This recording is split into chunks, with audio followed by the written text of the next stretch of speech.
Trying to get to 1,000 subscribers. If you could subscribe, that would be amazing, wouldn't it? Tommy Jarvis doesn't go to Jason Voorhees' grave to bring him back. He goes to burn him. He arrives with horse, a shovel, petrol and some matches because Jason's been dead since the end of part 4. Yet Tommy still can't get him out of his head. He believes the only way to end the nightmare is to destroy the body completely. But when Tommy opens the coffin, loses control and drives a metal fence post through Jason's chest, he sets off something far bigger than a freak lightning strike. I think Tommy does bring Jason back in part 6, but I don't think he creates what Jason becomes. My theory is that Pamela started something years earlier with the Necronomicon and Tommy accidentally gives it the final burst of life it needs. Tommy's reason for digging up Jason is clear in the film. Hawes thinks seeing the body should settle Tommy's mind, but Tommy says seeing it isn't enough. He wants it destroyed, then later tells the sheriff they dug Jason up because he intended to cremate him.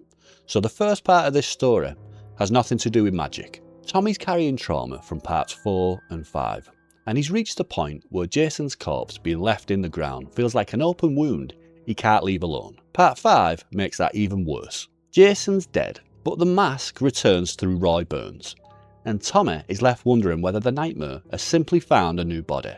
By the end of that film, he's seeing Jason everywhere. So when Jason Lives opens, Tommy's not calmly making a sensible decision. He's trying to take control of the one thing he thinks he still can, Jason's body. Tommy isn't going to the graveyard because he knows something about an ancient curse.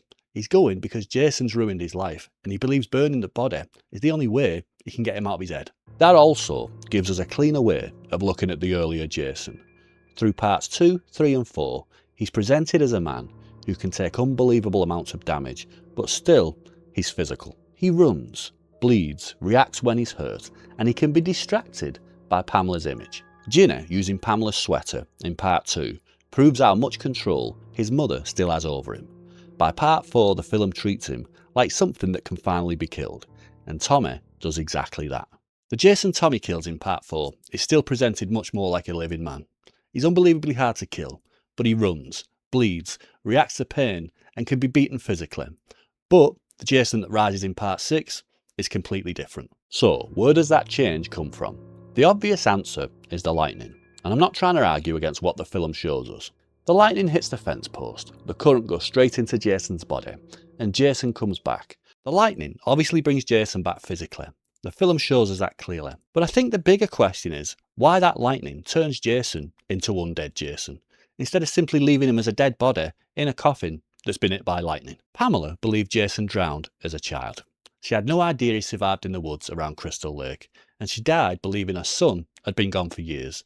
That's where the Necronomicon theory starts to become interesting, and that belief destroys her life. It's why she murders in the first film, and it's why Crystal Lake is more than just a setting to her. In Pamela's mind, the lake took her son, and the camp carried on as though he didn't matter. Then part 2 tells us Jason actually survived and lived in the woods around Crystal Lake. Pamela grieves for years without ever knowing her son is still alive.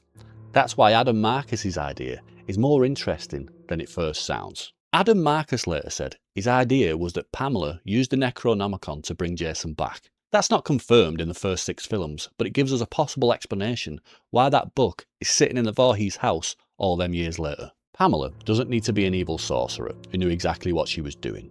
She's a mother broken by grief who believes the lake took her child. If she found the Necronomicon and believed it could bring him back, she'd use it because she thinks Jason is gone for good. My theory is that Pamela tried to resurrect Jason when she believed he'd drowned, but she was trying to bring back someone who was already alive, so the ritual couldn't fully work, but it left a dormant supernatural connection tied to Jason. That's one leap this video has to be honest about.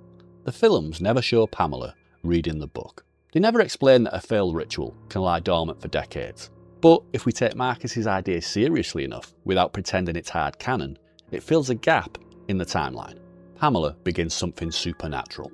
Jason survives on his own, and the ritual has no dead body to complete its purpose. The earlier films then make more sense in their own way.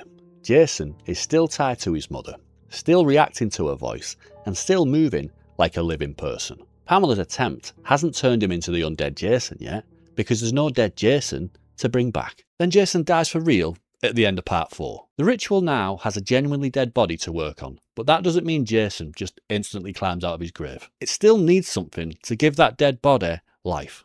Jason's buried and years pass. Tommy's released from the institution and goes to the graveyard because he wants that body destroyed. He doesn't know anything about Pamela's ritual. He doesn't need to. His motive is still fear, anger, and the belief that burning Jason's body will finally end the hold Jason has over him. But the moment he sees Jason's corpse, he's dragged straight back to the night he killed him. He loses the plot, grabs the fence post and stabs Jason again and again. That is where the lightning comes in. I don't think the lightning was necessarily some specific ingredient Pamela planned years earlier. I think it's the outside charge that finally gives life to the body that the ritual is already connected to. It's basically Frankenstein logic. Pamela's ritual provides the supernatural connection, but the lightning provides the energy. Tommy drives the metal post through Jason's chest, leaves it there, and accidentally gives the electricity a direct path straight into Jason's body. Look at the results. Part 6 Jason isn't alive the same way as the earlier Jason was alive. He doesn't run through the woods trying to catch people. He walks. He gets shot repeatedly and keeps coming. He survives explosions and injuries that would end any living person. The lightning hasn't simply restarted his body, it's turned him into something else. That's why I think Tommy doesn't create the curse. Pamela starts it years earlier. Jason's death in Part 4 makes it possible for the ritual to work, and Tommy's actions in Part 6 create the perfect conditions for the lightning to bring him back. After the reactivation, Tommy starts looking for answers that go beyond normal weapons and normal police work. The film shows us occult books connected to him, including a manual of occultism and 30 years among the dead. Those books don't prove they told Tommy to burn Jason, and the film never tells us exactly what he learned from them. But they support the idea that once he watched the corpse rise, Tommy understands he's dealing with something supernatural. When Tommy calls Megan later in the film, he says he's got a plan and needs supplies. By the end, he's moved away from the idea of simply destroying Jason and towards a plan built around Crystal Lake itself. The books don't hand us a sentence saying put Jason back in the lake, but they show Tommy started treating Jason as something much more than a man in a mask. That's why his plan changes at the end. Tommy tells Megan Jason's got to go back to his original resting place, Crystal Lake, where he drowned. He's no longer talking about burning a body, he's talking about taking Jason back to the place where the whole nightmare began. In this theory, that isn't just a poetic ending. Crystal Lake is where Pamela believes she lost him, where Jason actually survived, and where her unfinished ritual is tied to. Tommy also has no way of knowing every detail of what Pamela did, so I wouldn't say he understands the full curse. He only understands enough to know that Jason has to go back to Crystal Lake. That makes his plan more believable. He's working from what he's seen, what he's read, and the fact that Jason keeps being pulled back to that place. The strongest part of this theory isn't that it needs to claim every detail's confirmed. It only needs to be clear about what's on screen and what's interpretation. On screen, Tommy plans to cremate Jason, stabs the corpse, and lightning brings him back. On screen, Jason changes from the physical killer of the earlier sequels into the undead monster of Part 6. On screen, the Necronomicon appears in the Voorhees house years later. The rest is the line that puts those pieces together. I'm not saying that this is confirmed canon. It wasn't written down. I'm making it up, but it gives Tommy's mistake a much bigger meaning. He goes to that graveyard trying to destroy Jason, and instead he accidentally gives Pamela's unfinished ritual the electricity it needs to turn Jason into something much worse. Pamela believes Jason's dead, so she researches the Necronomicon to bring him back. Jason's alive, so the ritual can't fully do its job.